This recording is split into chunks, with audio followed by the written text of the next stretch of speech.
ચીખલી તાલુકાના ફળવેલ ગામે રહેણાંક મકાનમાં આગ લાગતા સ્થાનિક રહીશો અને બિલીમોરા ખૂંદના ફાયર ફાઈટરોએ ભારે જહેમત ઉઠાવી આગ ઉપર કાબુ મેળવ્યો હતો, પરંતુ આગના આ બનાવમાં લાખો રૂપિયાનું નુકસાન થયું હતું। નવસારી જિલ્લાના ચીખલી તાલુકાના ફળવેલ ગામના આંબાબારી ફળિયામાં રહેતા અને ખેતી તથા પશુપાલનનો વ્યવસાય કરી પોતાનું ગુજરાન ચલાવતા મુકેશ પટેલના મકાનમાં શનિવારે મોડી સાંજે ઘાસના પુરેટિયામાં આગ લાગી હતી, જે પવનની ગતિ આખા ઘરમાં ફેલાઈ જતા ઘરમાં મૂકેલો સામાન, ઘરવખરી, ફર્નિચર, 70 જેટલા પતરા, પાટિયા અને કરિયાણું સહિત તમામ વસ્તુઓ આગમાં બળીને ખાક થઈ ગઈ હતી। મુકેશ પટેલના ઘરમાં મોટી આગ લાગી હોવાની જાણ થતાં જ 200 થી 250 જેટલા ગ્રામજનો મદદ માટે ધસી આવ્યા હતા અને આગ ઉપર પાણીનો મારો ચલાવી આગને પ્રસરતી રોકી હતી। તે દરમિયાન બિલીમોરા અને ખૂંદના ફાયર ફાઈટરો પણ ઘટના સ્થળે દોડી આવ્યા હતા, જ્યાં સ્થાનિક રહીશો અને ફાયર ફાઈટરોએ 2 કલાકની જહેમત બાદ આગ પર કાબુ મેળવ્યો હતો, પરંતુ દુર્ભાગ્યવશ 70% જેટલા મકાનને નુકસાન થયું હતું। આગને કાબૂમાં લેવાયા બાદ પણ ધુમાડાના ગોટે ગોટા એટલી હદ સુધી જોવા મળ્યા હતા કે ઘરમાં પ્રવેશી શકાય એવી કોઈ શક્યતા ન હતી। ત્યારે આ બનાવમાં મુકેશ પટેલને લાખો રૂપિયાનું નુકસાન થયું હોવાનો અંદાજ લગાવવામાં આવી રહ્યો છે।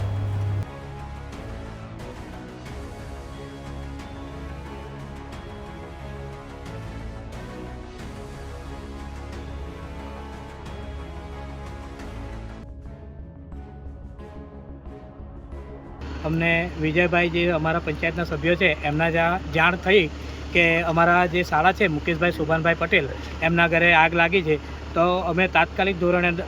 આગવાળા માટે ફાયર બ્રિગેડને ફોન કર્યો, 100 નંબર આપણા ફાયર બ્રિગેડવાળાને, અને તેના પછી ફરિયાવાળાએ લગભગ 200 થી 250 ફરિયાના માણસો હશે, તે ફરિયાવાળા તરત જ આવીને તાત્કાલિક ધોરણે ડીગડા, તાંબડી, પાણીથી ને મોટરથી બહેનો, ભાઈઓ તથા બધા જ નાના ભૂલકાઓથી માંડીને આજુબાજુના તમામ રહીશોથી માંડીને બધાએ મદદરૂપ કરી છે। અને આની અંદર જે સામાન છે, અત્યારે જ હાલમાં સાહેબ અમારા ગામડામાં ભાતની ખેતી થાય, એ ભાત લગભગ 200 થી 250 મણ એનું ભાત થયું હશે, તે ભાતના પુરેટિયા ઉપર એ કર્યા ને એ ભાતના પુરેટિયામાં શોર્ટ સર્કિટના કારણે આગ લાગી। એને આગની સાથે એની અંદરના જે લાકડાનું ફર્નિચર હતું, ઉપરના પતરા લગભગ 70 થી 80 પતરા હશે, પેડિયા, એ બધું જ થઈને નાશ થઈ ગયું છે સાહેબ। તમે આવીને એ તરત તમે પોતે બી જોઈ શકો છો કે પૂરેપૂરું એને 70% એનું નુકસાન થયું છે સાહેબ, જે તમે તમારી પર અમને નિર્ભય રાખીએ છીએ કે એને મદદરૂપ મળે ને આ માણસ ખરેખર એનું પશુપાલનમાંથી એનું પોતાનું ગુજરાન ચલાવે છે અને ખૂબ ગરીબ પરિસ્થિતિમાં જીવે છે ને એમનો કોઈ પરિવારમાં બીજો સાથ સહકાર આપે એવું છે નહીં। એટલે આપ સૌનો મારે એ જ વિનંતી છે કે જેટલી મદદ થાય, જેટલા કર્મચારી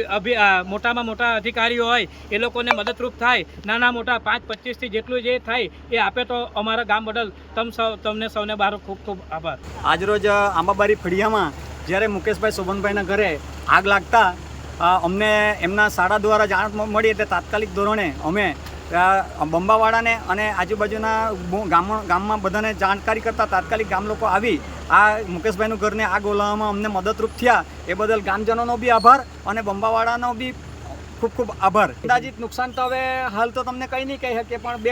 2-3 લાખનું નુકસાન હશે એમ અંદાજિત। અને હાલ તો અમે બધું સવારે જોવું તો જ ખબર પડે, અંધારામાં કંઈ ખ્યાલ આવતો નથી એમ। સંવાદદાતા ભરત હળપતિ, રિપોર્ટ NTC ન્યૂઝ, ચીખલી।